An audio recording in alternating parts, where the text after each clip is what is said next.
ហូបកងទ័ពថ្ងៃនេះខ្ញុំមកស្លសម្លពីភា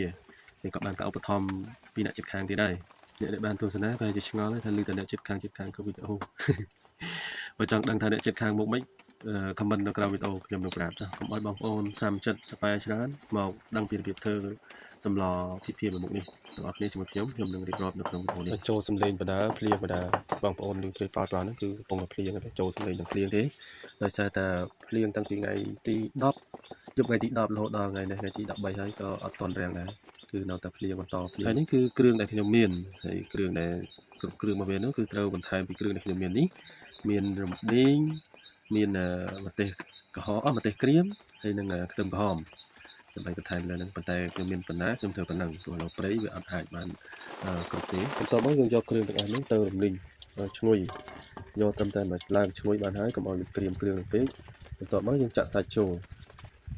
រំលីងជាមួយហើយអាចស្អីក៏យើងចាក់រំលីងនៅពេលហ្នឹងជាមួយគ្នាដែរដើម្បីឲ្យវាចេញរសជាតិជ្រាបចូលទៅក្នុងសាច់បន្ទាប់មកទៀតយើងដាក់អំបិលហ្នឹងប្រើទៅតាមបរិមាណសាច់ទេសាច់ច្រើនហើយសម្រាប់សាច់ខ្ញុំប៉ុណ្ណេះខ្ញុំដាក់ពាក់កណ្ដាលស្លាបព្រាបាយបន្ទាប់មកទៀតយើងប្រើទឹកត្រីតែបរិមាណមួយរមមសិនបានហើយសម្រាប់ខ្ញុំដាក់កន្លះវែកចិត្តកាចវែកដើម្បីជៀសវាងកុំឲ្យប្រៃជ្រុលអញ្ចឹងខ្ញុំដាក់មកបរិមាណមួយរមមសិនហើយក៏កូរជាមួយនឹងសាច់ហ្នឹងទៅ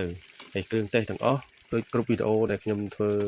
មុខហូបដែលរំលីងសាច់នេះខ្ញុំជិះចេះហើយក៏ណែនាំបងប្អូន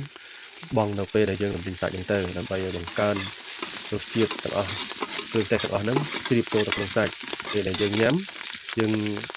អំពីសាច់ហ្នឹងទៅគឺវាមានជាតិនៅក្នុងសាច់ហ្នឹងតែម្ដងនេះពីអ្វីដែលខ្ញុំទៅហើយគ្រឿងបន្ទាប់មកទៀតដែលត្រូវដាក់គឺមានទឹកប្រមាត់បងប្អូនដាក់ទៅតាមបរិមាណដែលបងប្អូនចូលចិត្តទៅចូលចិត្តវិញខ្លាំងដាក់ច្រើនទៅ